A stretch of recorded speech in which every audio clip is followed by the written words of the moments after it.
अस्सलाम वालेकुम दोस्तों, इनसाइड बाय मौज़म फ़खर में खुश आमदीद। लंदन से ख़बर आ गई, बड़ी ख़बर आ गई, खुशी की ख़बर आ गई और इस ख़बर के पाकिस्तान के सियासी मंजरनामे में बहुत असरात होंगे। वो असरात क्या होंगे ये मैं भी आपको आगे चल के बताता हूँ, लेकिन उससे पहले कराची में होने वाली एक ख़बर आपके साथ डिस्कस करूँगा। वो है बैरियर टाउन के हवाले से। आज बैरियर टाउन के बाहर बैरियर टाउन के मुतासरीन ने एक एहतजाजी मुज़ाहरा किया। ये मुज़ाहरा बाद में हंगामा राई में तब्दील हो गया और हंगामा राई इतनी बड़ी कि बैरियर टाउन के दफातर को आग लगा दी गई, वहाँ पे निजी इमलाक को नुकसान पहुँचाया गया, गाड़ियों को आग लगा दी गई। और लेकिन ये इस खबर का पूरे नेशनल मीडिया पर मुकम्मल तौर पर ब्लैकआउट किया गया। सोशल मीडिया पर ये खबर वायरल है, लेकिन जो नेशनल मीडिया है उसने तो इस खबर को इस तरीके से ब्लैकआउट किया जैसे सिंध के अंदर बैरियर टाउन नाम की कोई चीज़ मौजूद ही नहीं है। अब चूँकि मीडिया का जो पेट है वो नोटों और प्लाटों से भरे जा चुके हैं, लिहाजा इस मामले पे कोई बात नहीं होगी। लेकिन इस वाक़े ने अपने अंदर कुछ सवाल खड़े कर दिए हैं और वो सवाल है आसिफ अली जरदारी साहब के लिए सबसे बड़ा कि सिंध अब उनके पास एक आखिरी बैटल ग्राउंड बाकी बच गई है जहाँ से वो अपने लिए पॉलिटिकल स्पेस को जनरेट करते हैं और पाकिस्तान की सियासत के अंदर अपना किसी न किसी हद तक अच्छा या बुरा किरदार अदा करते हैं। अब उनके लिए भी एक बड़ा सवाल पैदा हो गया कि अब वो अपने दोस्त फनांसर को बचाएंगे या सिंध की आवाम को अपने दोस्त से बचाएंगे जो इस वक्त एक माफिया की शक्ल इख्तियार कर गया। अब मलिक रियाज साहब, इसके अंदर कोई शक नहीं है कि वो आसिफ अली जरदारी साहब के दस्ते रास्त हैं। उनके लिए तो हर एक काम करने के लिए तैयार हैं, उनके लिए दूध और शहद की नहरें बहाने के लिए तैयार हैं। उनके तमाम ख़जानों की चाबी आसिफ अली जरदारी साहब के पास है। लेकिन सिंध ऐसा मामला है जो आसिफ अली जरदारी साहब को बहुत कुछ सोचने पर मजबूर कर देता है। आज अगर सिंध के अवाम बाहर निकले हैं उस जुल्म के ख़िलाफ़ जो बैरियर टाउन की इंतज़ामिया उनके ख़िलाफ़ कर रही है, उनको उनके घरों से बेदखल किया जा रहा है, उनकी ज़मीनों पर कब्ज़े किए जा रहे हैं, क्रेनें लेकर और एक्सीवेटर्स लेकर उनके घरों को गिराया जा रहा है और अगर वो इस पर आवाज़ उठाते हैं तो उसका जवाब उनको लाठी और गोली से मिलता है। और ये सब कुछ सिंध में हुआ पुलिस की ज़ेरे निगरानी में, सिंध इंतज़ामिया की ज़ेरे निगरानी। लेकिन मजाल है कि किसी सिंध के वज़ीर ने, किसी मुशीर ने, इवन वज़ीर दाखिला साहब ने इस मामले पर कोई बात भी की हो, किसी ने इस तरफ कोई हल्का सा इशारा भी किया हो। आज वज़ीर दाखिला ने एक प्रेस कॉन्फ्रेंस भी की जिसमें उन्होंने अपोजिशन पर ठीक ठाक उन्होंने उसका रगड़ा लगाया। लेकिन मजाल है कि बतौर वज़ीर दाखिला उन्होंने भी उस वक्त मुज़ाहरा जारी था बैरियर टाउन के मेन गेट के सामने, लेकिन वज़ीर दाखिला ने इस मामले पर ज़रा सी भी रोशनी डालने की, इसकी इवन हल्की सी मजम्मत करने की भी कोशिश नहीं की। अब शेख रशीद साहब में बैरियर टाउन से किस हद तक मुस्तफ़ीद हुए हैं इसका तो अब मेरा ख्याल है पता लगाना पड़ेगा, क्योंकि मामला बहुत आगे बढ़ गया। अब मामला क्या है, बैरियर टाउन का मामला क्या है? बैरियर टाउन ने एक ज़मीन हासिल करते हैं मलीर के एरिया में और वो उस पर अपना एक बैरियर टाउन को आबाद करने का मंसूबा बनाते हैं। ये मामला सुप्रीम कोर्ट में चैलेंज हो जाता है और चैलेंज इस वजह से होता है कि ये जो बैरियर टाउन की ज़मीन ली गई है सिंध गवर्नमेंट से, उसकी उनको कोई मुकम्मल कीमत अदा नहीं की गई, जिस पर जो सुप्रीम कोर्ट ऑफ पाकिस्तान है वो एक फ़ैसला जारी करते हैं और बैरियर टाउन इंतज़ामिया से कहते हैं कि जनाब आपने ये जो बाकी मानदा हैं तकरीबन 485 अरब रुपए ये आपने 7 साल में अदा करने हैं ताकि इससे जो है वो जो सिंध का हक़ है वो सिंध को मिल सके, या इसके लिए फिर जो दामर भाषा डैम का मामला था उसके अंदर इसको शामिल किया जा सके। लेकिन एक साथ हो जाती हैं उसके बाद बैरियर टाउन अपने एक्सटेंशन के लिए कार्रवाइयों का आगाज़ कर देता है और उसमें भी सिंध हुकूमत उसके जेब की घड़ी और हाथ की छड़ी साबित होती है और उसके लिए हर मुमकिन ताउन उनको फराहम किया जाता है। अब जब ये जो सिंध के जो दीगर जो गोट हैं जो बैरियर टाउन के इर्द गिर्द उसको लग रहे हैं, उस पर जब कब्ज़ा करने की कोशिश करते हैं तो वो लोग वहाँ पर उस पर मज़ामत करते हैं। उस मज़ामत के नतीजे में वहाँ पर होती हैं झड़पें, पुलिस वालों की लाठीचार्ज होती है, बैरियर टाउन के सिक्योरिटी गार्ड्स और बैरियर टाउन का जो अपना सिक्योरिटी यूनिट है वो उन पर चढ़ दौड़ता है और उनको ठीक ठाक फेंटी फुंटी लगाता है। लेकिन इस मामले के ऊपर भी सिंध के अंदर ज़रा सी कार्रवाई नहीं होती। इसमें एक साहब हैं गबूल साहब, मजीद गबूल साहब शायद उनका नाम है, वो ये मुकदमा लेके जाते हैं सुप्रीम कोर्ट में। फैज़ मोहम्मद गबूल साहब सिंध हाई कोर्ट में लेके जाते हैं कि जनाब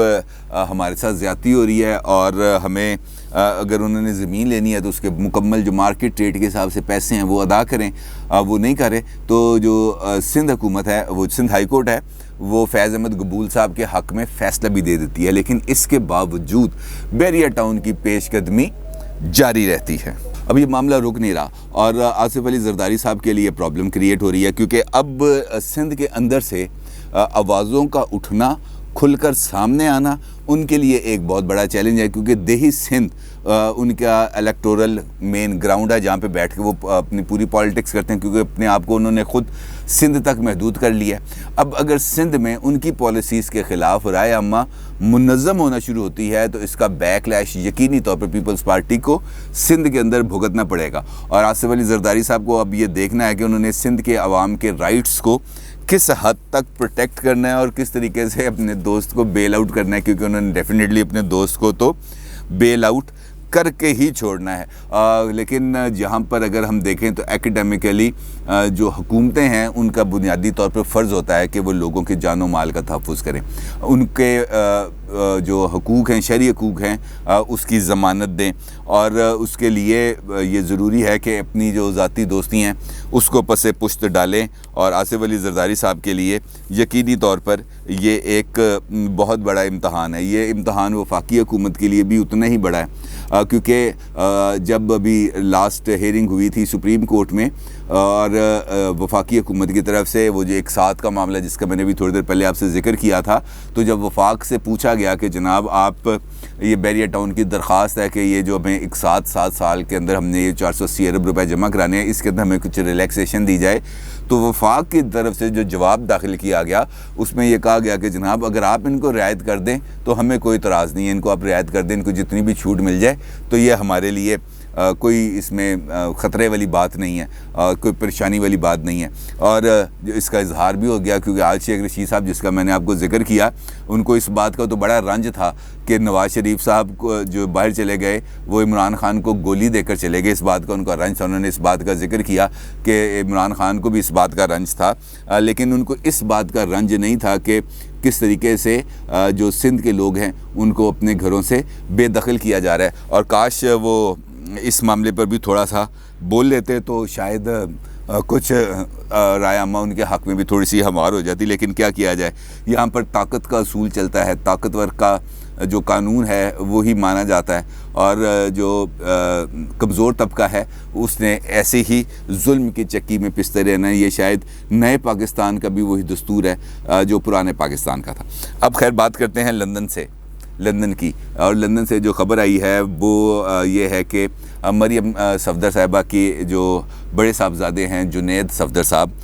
उनकी शादी का मामला तय पा गया और इस महीने के एंड तक या अगले महीने ईद उल अज़हा से के करीब तरीन उनकी जो शादी है वो तय पाई है। और ये उम्मीद की जा रही है कि ये शादी की तकरीब लंदन में ही मुनक्कद होगी और नवाज़ शरीफ साहब वहाँ पे मौजूद हैं, चूँकि उनका वो नवाज़ साहब हैं वहाँ पे, वो भी मौजूद हैं। और उम्मीद की जा रही है कि अब मरियम सफदर साहिबा शायद इस शादी की तकरीब में शिरकत के लिए यहाँ से लाहौर हाई कोर्ट से रुजू करें कि जी मेरे बेटे की शादी, और जेन्युइन बात है शादी है तो उनको वहाँ पे जाना पड़ेगा। लेकिन यह है कि इस खबर की जब मुझ तक इत्तला पहुँची, मैंने इस बात की तस्दीक की, तो इस बात की तो ये तस्दीक हुई है कि उनकी जो बात है जुनैद सफदर साहब की वो तय पा गई है। किसके साथ तय पाई है ये भी उन्होंने इसके बारे में कुछ ज़्यादा तफसील से आगाह नहीं किया, लेकिन इस बात की उन्होंने बिल्कुल ये तस्दीक नहीं की कि ये शादी कब मुकर्रर है, इसकी तारीख़ कब की तय की गई है, इस महीने की गई है, अगले महीने की गई है या उसके बाद की गई है। अभी शादी की हतमी तारीख़ तय नहीं है, तो इसका मतलब यह है कि जैसे ही शादी की तारीख़ तय होगी और पाकिस्तानी सियासत में एक मरतबा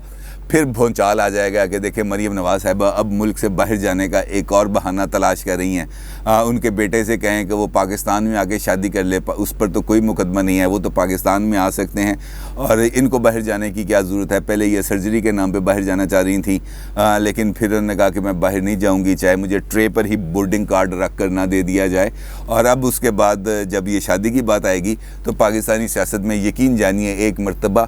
پھر ایک بحران, ایک ہنگامہ اور ایک دشنام کا ایک سلسلہ شروع ہو جائے گا, جس میں یہ کہا جائے گا دیکھیں اب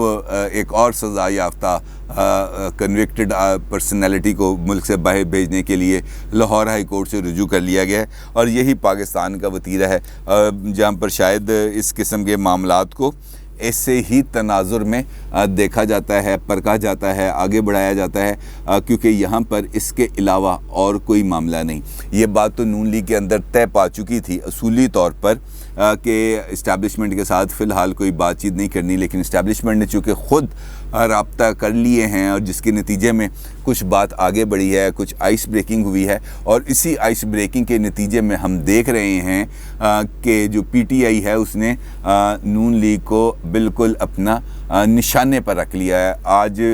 فواد چودھری صاحب کی جو گفتگو ہوئی انہوں نے بھی اس کو نشانے پر رکھا, شیخ رشید صاحب نے جو بات کی انہوں نے بھی اس پر نشانے پر رکھا. فواد چودھری کے ذکر سے یاد آیا مجھے کہ فواد چودھری نے آج میڈیا کے حوالے سے بڑی اچھی دو باتیں کی. ایک تو انہوں نے یہ کہا کہ وہ جو میڈیا ریگولیٹری وہ جو اتھارٹی بل تھا وہ بطور آرڈیننس کے طور پر اس کو نافذ نہیں کیا جائے گا, بلکہ اس کو باضابطہ طور پر تمام سٹیک ہولڈرز کی مشاورت کے بعد باضابطہ طور پر قانون کی شکل میں قومی اسمبلی سے منظور کرایا جائے گا. بڑی اچھی بات ہے. لیکن اس کے ساتھ ساتھ انہوں نے ایک میٹھی گولی بھی دی ہے ڈیجیٹل میڈیا کے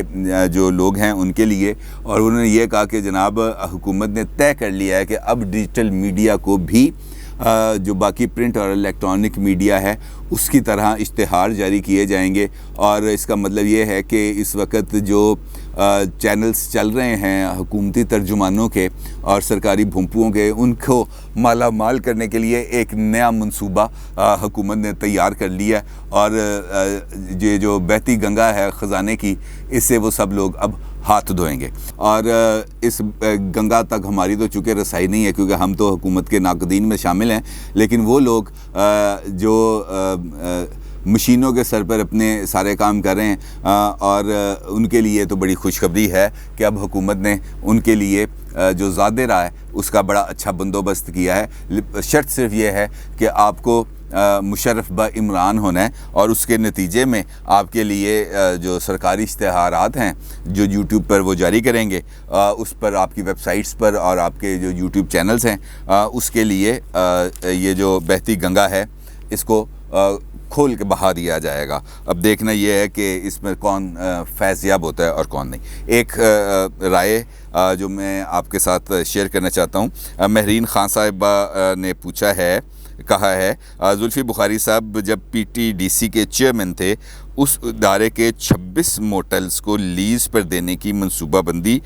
پی ایم ہاؤس میں کی گئی تھی, اس معاملے کو بھی دیکھا جانا چاہیے, اس کی بھی جانچ ہونی چاہیے. بالکل ٹھیک آپ نے نشاندہی کی, واقعتاً ایسا ہی ہے. بلکہ نہ صرف موٹلز کو لیز پہ دیا گیا تھا بلکہ جو تقریباً 250-300 کے قریب افراد وہاں پہ کام کر رہے تھے ان کو بھی نوکریوں سے محروم کر دیا گیا تھا, اور یہ کہا گیا تھا کہ یہ چونکہ اب ہم نجی شعبے کو دے رہے ہیں تو نجی شعبہ اپنے جو ہے معیار کے مطابق اپنا سٹاف رکھے گا اور اس کو سیلریز دے گا. حکومت کب تک لوگوں کو تنخواہیں دینے کا کام کر سکتی ہے؟ حکومت صرف زلفی بخاری صاحب اور حکومت صرف یہی کام کر سکتی ہے جناب, صرف بولنے کے اور لوگوں پر تنقید کرنے کے,